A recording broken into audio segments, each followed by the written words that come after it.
एक बहुत ही सुंदर घटना है जो अष्टवक्र के आसपास घटी। जब जनक महाराज को आत्मज्ञान प्राप्त हुआ, यह बहुत दुर्लभ है एक राजा का आत्मज्ञानी होना। यह सिर्फ दुर्लभ ही नहीं बल्कि बहुत बढ़िया बात भी है, क्योंकि एक आत्मज्ञानी शासक प्रजा के लिए बहुत बड़ी बात है। इससे बेहतर कोई आशीर्वाद नहीं है। तो जब ऐसा हुआ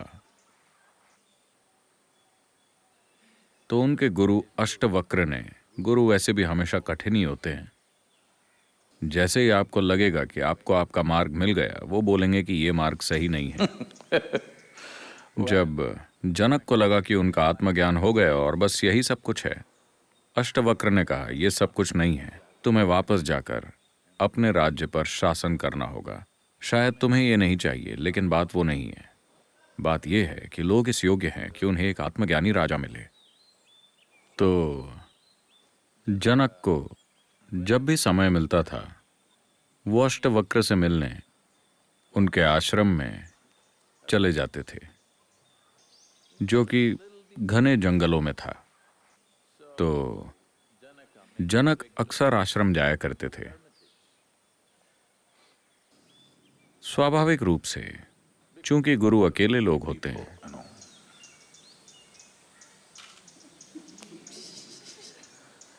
क्योंकि आत्मज्ञानी साथी कहां खोजा जाए, यह बहुत मुश्किल है। तो स्वाभाविक रूप से वो दोनों ही उस आपसी तालमेल का आनंद ले रहे थे, एक दूसरे के साथ का आनंद ले रहे थे। बाकी के सभी शिष्यों ने यह देखा कि अष्टवक्र इतने सिद्ध और महान होते हुए भी ऐसा लगता है कि राजा के लिए उनके अंदर थोड़ी कमजोरी है। जब भी वो आते हैं, ये दोनों खूब बातें करते हैं, खूब हंसते हैं, और ये लोग जिन्होंने सब कुछ छोड़ दिया, या उन्हें ऐसा लगता था कि वो सब कुछ छोड़कर आए हैं, वो यहां सन्यासी बनकर रह रहे हैं, उनकी ओर पर्याप्त ध्यान नहीं दिया जा रहा। लेकिन अगर आप उन्हें 10 मिनट के लिए गुरु के साथ छोड़ दें, तो उनको समझ नहीं आएगा कि आगे क्या किया जाए। तो थोड़ी बहुत नाराजगी बढ़ रही थी। अष्टवक्र ये जानते थे, लेकिन उन्होंने इसे बढ़ने दिया, क्योंकि हर बढ़ी हुई परिस्थिति एक संभावना है। कुछ तो बढ़ना चाहिए, तभी आप कुछ कर सकते हैं। अगर कुछ नहीं बढ़ रहा है, इसका मतलब कि लोग मरे हुए हैं, जिंदा नहीं है।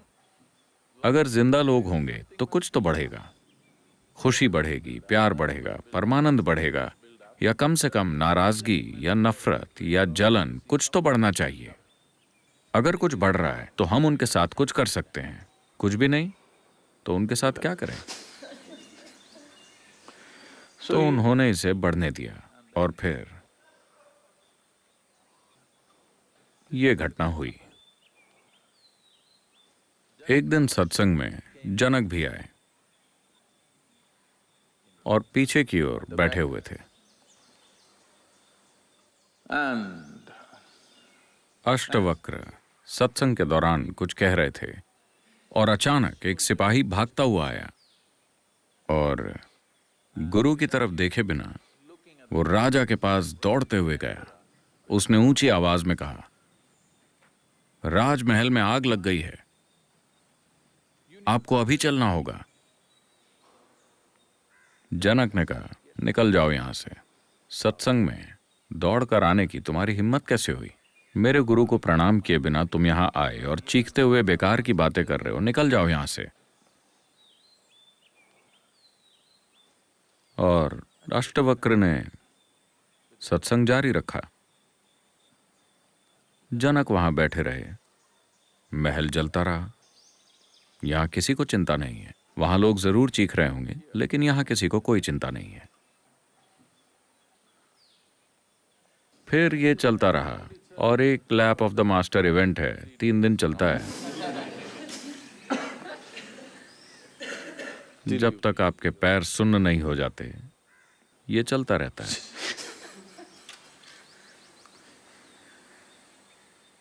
ये चलता रहा और एक लड़का जो आश्रम के काम करता था भागता हुआ सत्संग में आया और बोला, बंदरों के झुंड ने ब्रह्मचारियों के कपड़ों के साथ तबाही मचा रखी है। जैसे ही उस लड़के ने ये बोला, कई लोग खड़े हुए और कपड़ों को बचाने के लिए भागे। उनके कपड़े थे कैसे? कोई डिजाइनर कपड़े तो थे नहीं। हाँ, उससे डिजाइन तो किया गया था, लेकिन वो सिर्फ एक लंगोट थी, कपड़े का एक टुकड़ा। उन कपड़ों को बचाने के लिए वो दौड़े और उन्होंने बंदरों को वहां से भगाया और जितने भी कपड़े वो बचा सकते थे उन्होंने बचा लिया और फिर वापस आ गए। तो अष्टवक्र ने सत्संग जारी रखा और फिर उन्होंने कहा, यहां एक राजा मौजूद है जिसका महल दौलत और लोगों से भरा हुआ है। सिर्फ पैसे और कीमती सामान ही नहीं, वहां लोग भी हैं, वो लोग जो इनके लिए मायने रखते हैं। महल जल रहा है, लेकिन उन्हें चिंता है कि कहीं सत्संग की लय न टूट जाए। तुम दावा करते हो कि तुमने जीवन में हर चीज छोड़ दी है, कपड़े के एक टुकड़े के लिए तुम बिना कुछ सोचे समझे बाहर भाग गए, मेरी तरफ देखा भी नहीं, कपड़े के एक टुकड़े को बचाने के लिए। नहीं, हमारे पास सिर्फ दो ही हैं, एक हमने पहन रखा है, एक वहां है। अगर बंदर उसे ले गए तो हम क्या करेंगे? तो राजा की तुलना में हम अधिक जरूरतमंद हैं। राजा अपने लिए एक और महल भी बनवा सकता है, लेकिन हम लोग। आप आदम से कुछ सीख सकते हैं। पेड़ों में आदम के बहुत सारे अंडरवेयर लटक रहे हैं।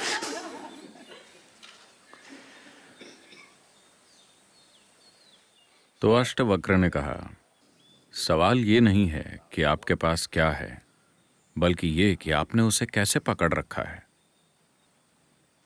अगर आपके हाथों में एक राज्य भी है तो आप उसे भी एक खास तरीके से थाम सकते हैं। जरूरी नहीं है कि राज्य बाहर हो और पैसे और लोगों से मिलकर बना हो। ज्यादातर लोगों के लिए उनका राज्य उनका अपना शरीर और मन होता है। आप इसे कैसे थामते हैं? अगर आप इसे एक तरह से थामेंगे तो ये आपको दर्द और जख्म देगा। अगर आप दूसरी तरह से थामेंगे तो आप जीवन के साथ तालमेल में होंगे, क्योंकि जीवन बनने के लिए कोई प्रयास नहीं करना पड़ता। मैं आपको याद दिला रहा हूं कि आप जीवन हैं। हेलो, हाँ, आप हैं। Yes, you are. उस पत्थर को देखिए जो आपके पास खड़ा है, वो कितना सरल और सहज है, हाँ है ना? तो अगर आप जीवन नहीं होते, सब कुछ कितना सरल और सहज होता। इसीलिए लोग खुद को डुबाना चाहते हैं, शराब में या ड्रग्स में या बहुत ज्यादा खाने में या किसी और चीज में, क्योंकि किसी तरह आपने ये पता लगा लिया है कि जीवन न होना सरल और आसान है। अगर आप बहुत जीवंत न हो तो ये बहुत सरल और आसान है। आप बस कहीं एक चट्टान की तरह बैठ सकते हैं। पर जब मौत का पल आएगा तब आप जान जाएंगे कि आप जीवन हैं और कुछ और होने का नाटक कर रहे हैं। नहीं तो मौत नहीं आती। वो पल असहनीय कष्ट देगा। तो हम चाहते हैं कि आप सचेत रहें। यही वजह है कि मैं आपको लगातार याद दिला रहा हूं कि आप एक दिन मर जाएंगे, आप एक दिन मर जाएंगे। मैं आपके लिए मौत की कामना नहीं कर रहा, बस इतना है कि मेरे सहयोग के बिना भी मौत आएगी, इस बात का मुझे पूरा विश्वास है।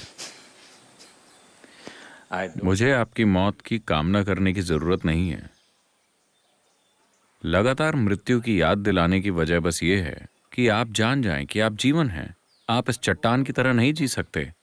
आप एक मशीनी प्राणी की तरह नहीं जी सकते जो चलता है, बातें करता है और वो सब कुछ करता है जो आप कर सकते हैं, लेकिन जीवित नहीं हो सकता। सबसे महत्वपूर्ण वही है। क्या ये महत्वपूर्ण है? नहीं नहीं, अगर मैं किसी और की तरह काम कर पाऊं, बस वही मायने रखता है। इससे फर्क नहीं पड़ता कि मैं जिंदा हूं या नहीं हूं, है ना? अगर मैं किसी और की तरह काम कर सकूं, अगर मैं किसी और की तरह सफल बन सकूं, अगर मैं वो चीजें पा सकूं जो किसी के पास हैं या किसी के पास नहीं हैं, तो इतना काफी है। ज्यादातर इंसानों के लिए इतना काफी है। तो कई मायनों में, अनजाने में, वो समझ गए हैं कि जीवन का समाधान है जीवन न होना। पर यह समाधान नहीं है, धोखा है। क्योंकि इस बात से कोई फर्क नहीं पड़ता कि आप क्या कर रहे हैं। अगर आप मरते भी हैं तो इससे यह साबित हो जाता है कि आप जीवन थे। जब आप जीवित थे, अगर तब आपने साबित नहीं किया कि आप जीवन हैं, पर कम से कम मरकर आप ये साबित कर देते हैं कि आप जीवन थे, आया ना? तो आप इससे बच नहीं सकते, न ही जीवन की चालाकियों से, न ही मृत्यु से। आप इससे बच नहीं सकते। तो क्या ये एक फंदा है? It is not a trap. It is a tremendous possibility. ये फंदा नहीं है, ये एक जबरदस्त संभावना है। जिस मिट्टी पर आप चलते हैं वो जीवन बनना चाहती है। अगर इच्छा ना होती तो वो पेड़ बनकर खड़ी ना होती। जो चीज जीवन नहीं है वो जीवन बनने की इच्छा रखती है, नहीं तो ब्रह्मांड में कुछ नहीं होता। हर चीज चाहती है जीवन बनना और जीवन का शिखर बनना। आप इसे विकास की प्रक्रिया कह सकते हैं या जो चाहे कह सकते हैं, लेकिन मूल रूप से हर चीज जो जीवन नहीं है वो जीवन बनना चाहती है। हर वो चीज जो जीवन है उसकी चाहत है और भी ऊंचा जीवन बनना। ये कोई शिक्षा नहीं है, न ही कोई धर्म ग्रंथ है, न ही किसी की विचारधारा है। जीवन हमेशा से ही ऐसा है। ये इच्छा मौजूद होती है।